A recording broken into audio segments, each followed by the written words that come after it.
Jasanowski, and I am with Creative Geniuses Art Program. We have been brought here together today by the Des Moines Botanical Gardens. We are here to make an art project together for all ages and all skill levels. We will be using simple materials found out in nature to create spring creatures. I am here to walk you through the process today, step by step. Are you ready? It's going to be a lot of fun. Let's get started.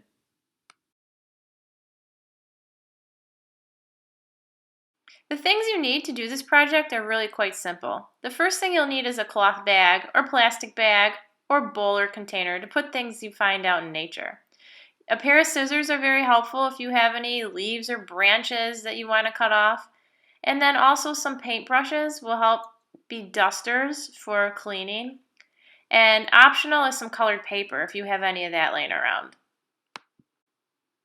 Step 1, a nature hike to collect. Now, it can be a nature hike around the neighborhood or in your backyard.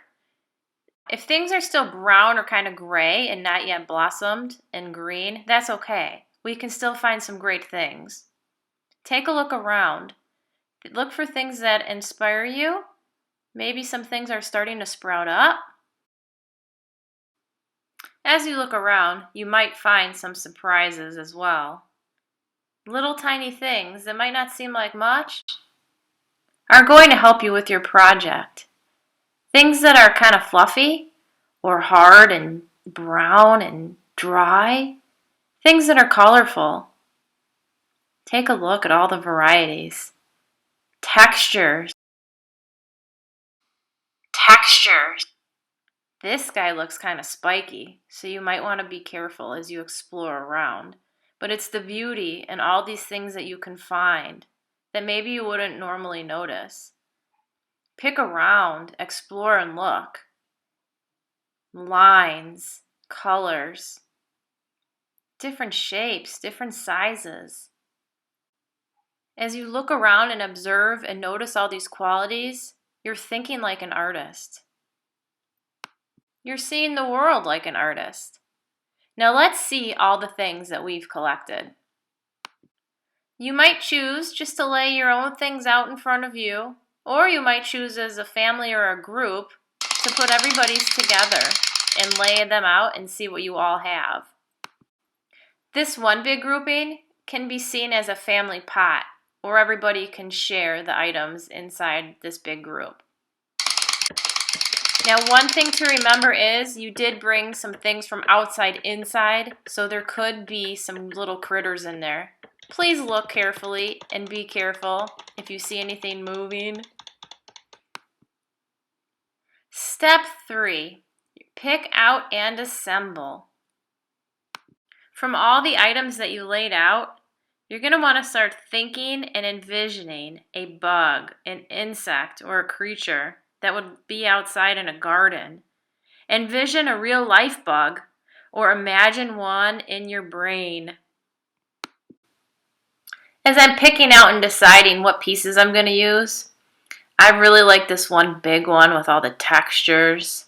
I imagine it as like a big back of some kind of beetle. Ooh, look at this smooth rock. That's different from the bumpy back that I had on that beetle. Maybe I'll change my mind. One of the advantages of doing this project without any glue is that you can rearrange it and change your mind as many times as you want. Or you can just spend your time on one decision and just go for it. That's a cool thing about art in this project. There's different personalities and there's going to be different work methods. One thing we all might need to have, though, is a little patience. It's kind of a balancing act without any glue or adhesive. But it allows us to change things. I'm trying to stick these little dandelions for eyes. They fall. That's okay. I just try again. I have my daughter working across from me. She's got some cool items. She has this piece of petrified wood. It's got a lot of lines in it and patterns. She's making her decisions, imagining and creating, bringing it to life. It's kind of fun to watch the process.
4 is a little bit of a cleanup, so that's where that paintbrush comes in handy. You might have some pieces of debris or dirt that went on your surface that you were working on. It's kind of nice to clean it up a little bit around the edges so it has a nice presentation. Step 5. Take a picture and send it to the Botanical Gardens. Post it on their Facebook page. But it would be really nice for us all to admire each other's masterpieces. Share your artwork. Send it in. And now we'd like to share some artwork, masterpieces done by staff and volunteers from the Botanical Gardens.